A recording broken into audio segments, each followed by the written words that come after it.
classics / non-classics. This is episode number 55, and this is Doublehsot number 11. Okay?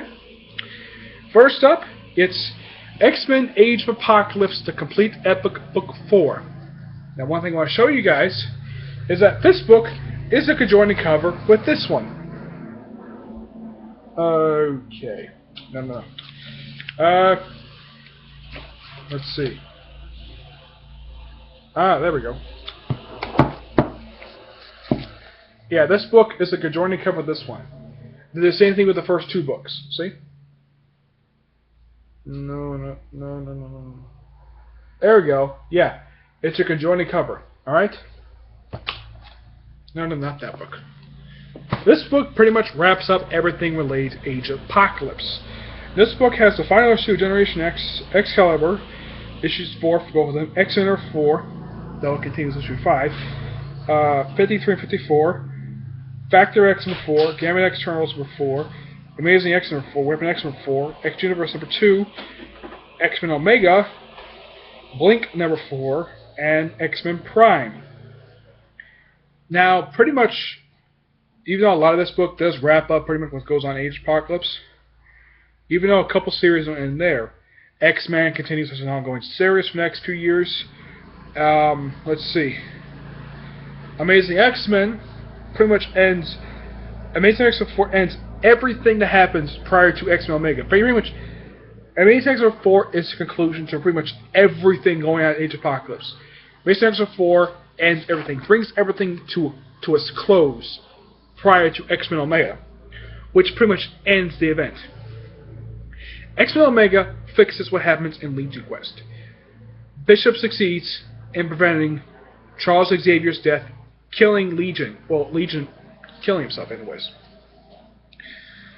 Looking at Generation X only after one issue bumps, I'm actually going to give this book a 5 out of 5. And plus the X-Men 4, 53 and 54, that deals basically like Nate Gray meeting Cyclops and Jean Grey in the mountains someplace. And this does happen, and here's something quite interesting. Both in this book and Age of Apocalypse, both times that Havoc gets killed, he gets killed by Wolverine. Let's see, Shadowcat dies, a lot of people die in this book, but not big boatload like it is in Uncanny X-Force.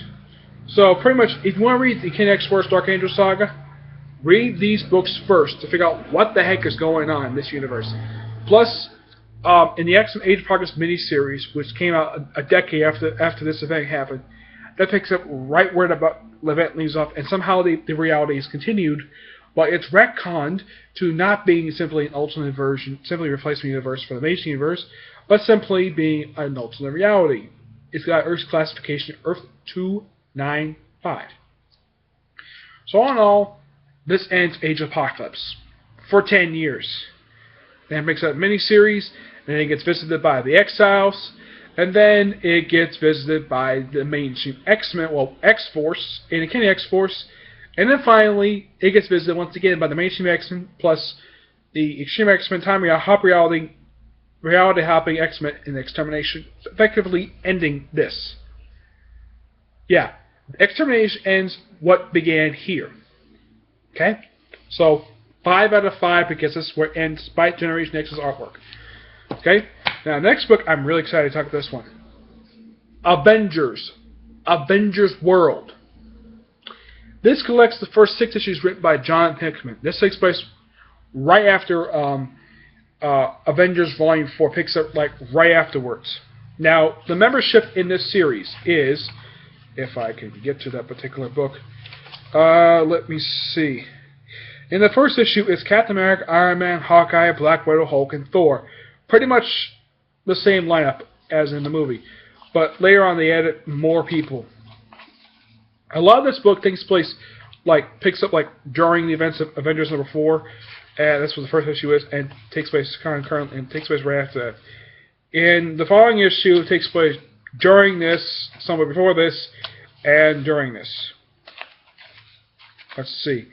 Here we go. Here is the lineup for pretty much these 6 issues. Captain America, Thor, Hawkeye, Black Widow, Hulk, Wolverine, Spider-Man, Captain Marvel, Spider-Woman, Falcon, Shang-Chi, Sunspot, Cannonball, Manifold, Smasher, Captain Universe, and Hyperion. Hyperion is from an alternate universe who actually died, was destroyed. Brought to this universe by AIM, who is a country now, and they have diplomatic status. Which means they can charge anything. Now, pretty much, this book does introduce a few new characters. It introduces Abyss, Night Mask, but it does also set the events of the next book, which is the last White Event. The artwork is really good. It does really... the story itself is somewhat very self-contained, but the next few issues deal with like origins of some new members, like people joining. Let's see if we get to issue 4 here. Let's see, the Garden. I think this concludes what happened in here. Yeah, it's part 3 of Avengers World. Was a 3-part story arc that began in this. The next 3 issues deal with the origin of some of the newest members. Let's see. It gives an origin story in issue 4 for Hyperion, the new Hyperion. That's what gives in issue 5 of how he first got to Earth, and basically just basically gives his origin story for him. That's basically what issue 4 is. Okay? Let's see if I can get to a particular point. Issue 5 is an origin for Smasher. It gives her origin story of how she got her powers, and basically of how she first met Gladiator, who's the current Emperor of the Cheer Empire. Reward of Kings, figure out why. Let's see. That's pretty much all issue 5 is. Yes. It just gives her an origin story. That's all that this one. In issue 6, however, this reviews the origin story for a couple other members. In issue 6, it views the origin story of the current Captain Universe, who is a woman, and she's black. And this is what she looks like when she's not Captain Universe. Okay?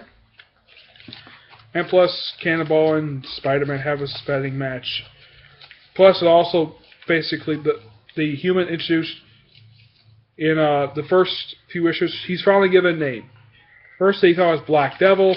Really, his name is Night Mask.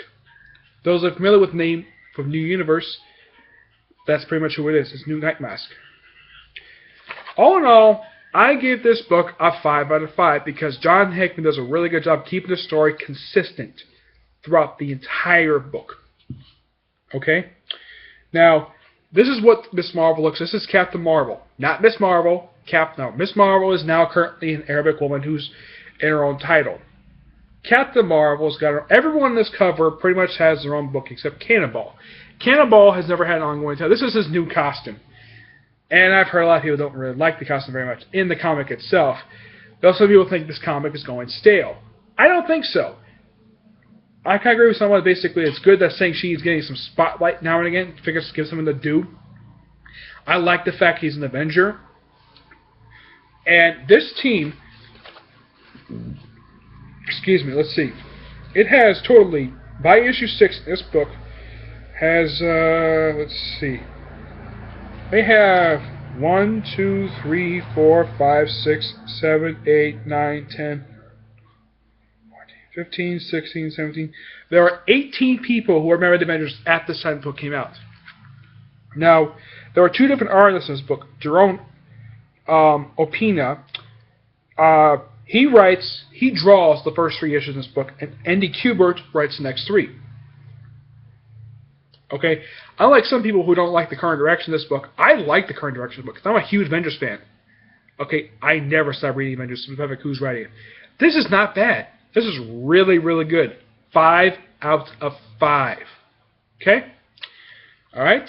That's the end of the 11th Double Shot. Stay tuned for our next episode, which is episode 56, and my 12th Double Shot. Bye.